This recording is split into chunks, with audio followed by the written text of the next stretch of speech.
But before we get into the video, would you kindly like the video and subscribe for more video game story summaries?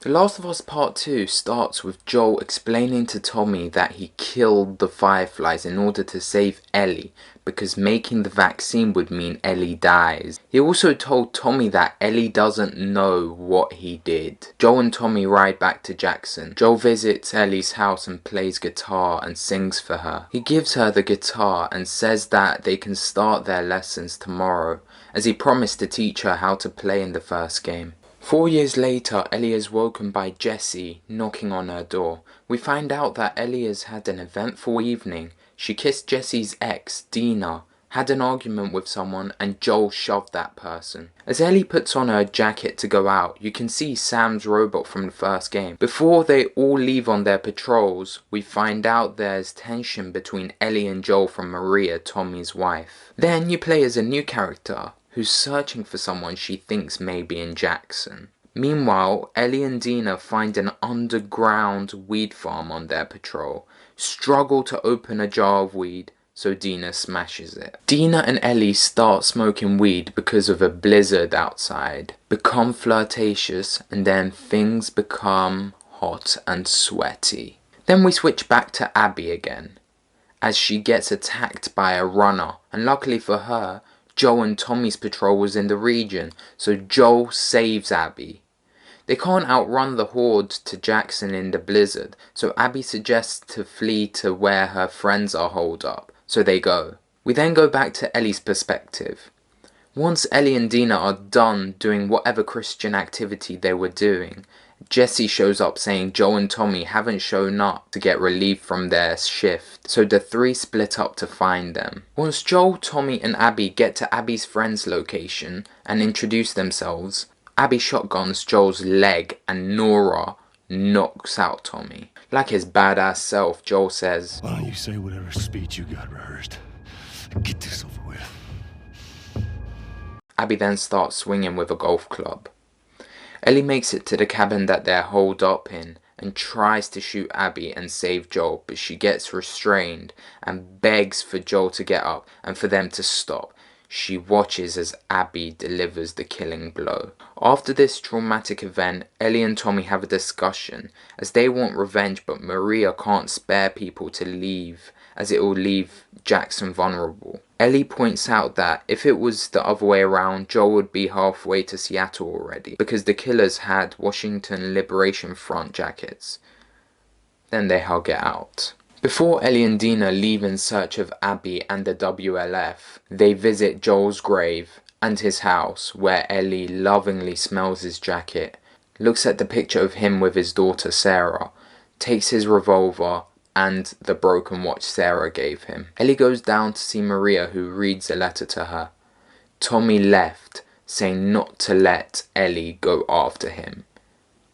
He has gone to get revenge for his brother, but doesn't want Ellie to partake in it. Maria reluctantly gives Ellie and Dina ammo and a horse and send them off on their way. They get to Seattle and spot one of the people that killed Joel, dead. Ellie notices another body and tells Dina that Tommy did it. This method Tommy used was the same method Joel used to find Ellie in the first game. You ask one of them where you want to go, and if the other person shows a different location, you fuck them up because they're lying. They keep riding and suddenly get ambushed. Their horse dies and Ellie gets captured. Luckily, Dina slips away. Turns out one of the people that ambushed them was another one that killed Joel. Just as they were going to shoot Ellie, Dina shows up and shoots that one in the nick of time. Dina is getting overpowered by the other WLF. Fortunately, Ellie is able to cut her restraints and stab him in the side of the neck. She checks his body and finds photos of them, and finds a letter saying they're in a TV station.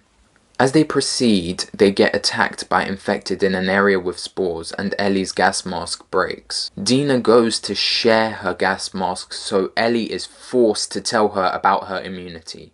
They get swarmed by a horde, and have to outrun the horde to get to a building and barricade it. This is where Dina tells Ellie that she's pregnant. When she hears this, Ellie is angry, as Dina has become a burden, and had she said something sooner, they could have turned back. As Ellie goes to calm down, she finds a guitar and plays it. This makes her have a flashback. This flashback was of Joel teaching Ellie to swim and taking her to a museum on her birthday. This museum was perfect for Ellie. It had dinosaurs and space, since Ellie would have loved to have been an astronaut. The next morning, Ellie wakes up to Dina having fixed the signal for a radio. On the radio, the WLF was speaking, and they overhear that there's a lone male trespasser, which they believe is Tommy, at a place called Hillcrest. However, it turns out the male trespasser is Jesse, and yes, I'll be discussing this scene in more detail in my next Last of Us 2 video. Anyway, Ellie and Jesse make it back to Dina, despite getting attacked by the WLF. Dina lets Ellie know that she heard through the radio that Nora, the woman that knocked out Tommy, was assigned to a hospital. On her way, Ellie runs into a cultist group, known as the Seraphites, who are currently at war with the WLF over land. Ellie savages her way past them and finds a WLF soldier playing Hotline Miami on her PlayStation Vita, asks her at knife point where Nora is. She says Nora is in the upper floors and tries to attack Ellie, so Ellie shanks her in the throat. It seems to me Ellie loves going for the jugular. Ellie finds Nora in the hospital, asks her for Abby's location. Nora doesn't say, but instead says that Joel's a little bitch that got what he deserved, and runs off. Ellie chases her down, and she still refuses to say anything about Abby, so Ellie beats and tortures her for information. When she gets back to Dina and Jesse, Ellie says that she got it out of her, and that Abby was in the aquarium. But Ellie was clearly traumatized from the experience and was trembling. Ellie has another flashback. This time it was Joel telling Ellie the truth about the fireflies, the vaccine, and what Joel did. Ellie gets mad at Joel and says their relationship is over. When Ellie wakes up, Jesse asks her if Dina is pregnant, as she hadn't told him yet. Ellie says that she is. So Jesse says even though he wants to help Ellie, they need to bring Dina back to Jackson. Ellie agrees but won't leave without Tommy because he's out there because Ellie insisted on this quest for revenge. So Ellie and Jesse set off to find Tommy at the aquarium, hoping Tommy will go there looking for Abby. However, they later find out Tommy is somewhere else, but Ellie still wants to go to the aquarium to find Abby. So Ellie and Jesse go their separate ways. Once Ellie gets to the aquarium, she gets attacked by a dog which she kills. Then she finds two of the people that killed Joel and asks where Abby is. They attack her, so she kills them both. Ellie finds out that the woman she stabbed was in fact pregnant, which she felt quite traumatized about. Meanwhile, Jesse had found Tommy and came to get Ellie. But in her shock, Ellie drops the map that pinpoints their hideout. The next morning, Ellie and Jesse hear loud noises. So they open the doors and bang, Jesse gets shot in the head. Abby has Tommy at gunpoint, so Ellie drops her gun and puts her arms up. We then go to Abby's perspective again and have a flashback. It turns out Abby's father was the surgeon that was going to operate on Ellie in the first game. We see a discussion between him and Marlene, who was the leader of the Fireflies. Turns out she was initially reluctant to do the surgery when she found out Ellie would die. Marlene even asked Abby's father if he would do it if it was Abby he was operating on, and he doesn't respond. But they decide to do it regardless, after he begs her to be able to do it. Anyway, Joel goes on his killing spree and we see Abby find her father dead. We now see Abby in a more present time find out that her friend and former boyfriend Owen has gone AWOL from the WLF after supposedly shooting Danny, another WLF member. Abby believes she knows where he could be, so she goes looking for him at the aquarium. On her way, she gets caught and almost hung by the Seraphites. Luckily for her, she was able to get free thanks to two Seraphite children outcasts. Abby helped them get to a somewhat safe area because the sister had injured her arm due to the Seraphites having smashed it in with a hammer. Abby makes her way to the aquarium and finds Owen. He explains that he and Danny were fighting Seraphites, but an old man wasn't fighting back, so Owen refused to kill him. So Danny pointed his gun at Owen. They got in a scuffle and Danny got shot. Owen was also a former Firefly along with all the people that killed Joel. He believes due to a rumor, Fireflies are resurfacing in Santa Barbara and he wants to go as he had enough of fighting for land he doesn't care about. Abby and Owen start arguing and this scene proceeds to happen.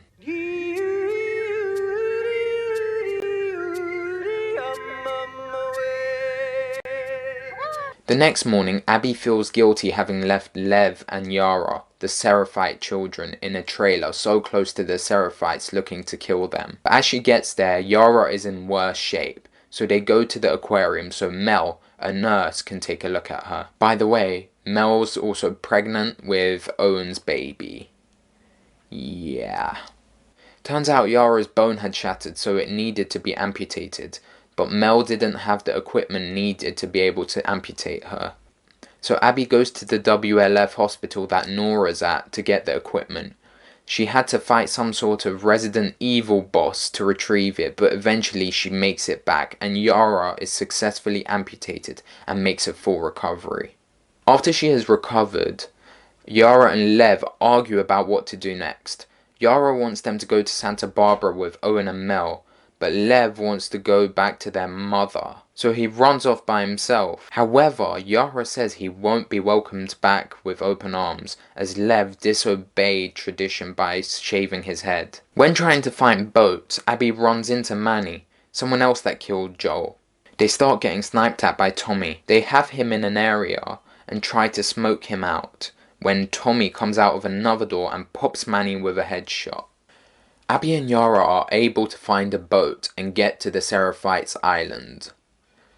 They reach Lev and Yara's house to find their mother dead, with Lev crying, having killed his mother in self-defense. On their way off the island, Yara is killed by a WLF soldier in the middle of a massive battle between the WLF and the Seraphites. Somehow, the other two manage to escape the island and get to the aquarium, only to find Abby's dog Alice, Owen and Mel all dead. Using the map that Ellie dropped in shock when she found out Mel was pregnant, Abby and Lev were able to find their hideout. Now we're back in present day, with Abby about to shoot Ellie. Tommy goes to disarm Abby, but fails and gets shot in the head. Then, a fight between Ellie and Abby ensues. After a game of cat and mouse, like against David in the first game, Abby beats Ellie half to death when Dina attacks her, then Lev shoots her with an arrow. Ellie begs Abby not to kill Dina because she's pregnant. She was about to do it as well, until Lev told her not to. Abby spares them both and warns Ellie not to ever let her see Ellie ever again. Some time passes since that day. Ellie, Dina and baby JJ now live on a farm close to Jackson. While life is calm for them, Ellie still has PTSD from Joel's death. One day, the family get a visit from Tommy. That's right, somehow he survived that point-blank headshot. Anyway, Tommy says that he and Maria broke up. He also has a lead on where Abby is. He's unable to walk very well, so he's asking Ellie to go. When she declines it, Tommy has a go at Ellie before he storms out. That night, Ellie gets ready to leave to find Abby and put an end to her misery, but Dina tries to stop her, saying not to let Abby ruin their family, but she leaves anyway. In the meantime, Abby and Lev have been searching for any remaining Fireflies. Finally, they find out the location of 200 Fireflies, but as soon as they step foot outside, they get jumped by a group. Now Ellie's on the hunt for Abby, falls into a trap left by the same people that kidnapped Abby. Ellie, being her badass self, escapes, makes them tell her where Abby is, and kills them anyway. Ellie eventually finds Abby and forces her to fight. Abby bites off 2 of Ellie's fingers and Ellie starts to drown Abby. But then, she has a quick flashback of Joel and stops. She lets Abby and Lev go. When Ellie comes back to the farm, the house is empty. Assumedly, Dina and JJ went back to Jackson. As Ellie goes to play the guitar, she's unable to because of her two missing fingers. That's when we get the full contents of the flashback that made Ellie let go of the desire to kill Abby. This was the night before his death. Joel tells Ellie that even though she was pissed at him, if he had the chance to go back, he'd do all of it again. Then Ellie replies that she doesn't think that she can forgive him for that, but she'd like to try. Then Joel and Ellie tear up, and the final shot of the game is Ellie walking on the field to go back to Jackson. Thanks for watching the video. Make sure you subscribe if you want to see my next video on the good, the bad and the ugly of The Last of Us 2, and I'll see you in the next one.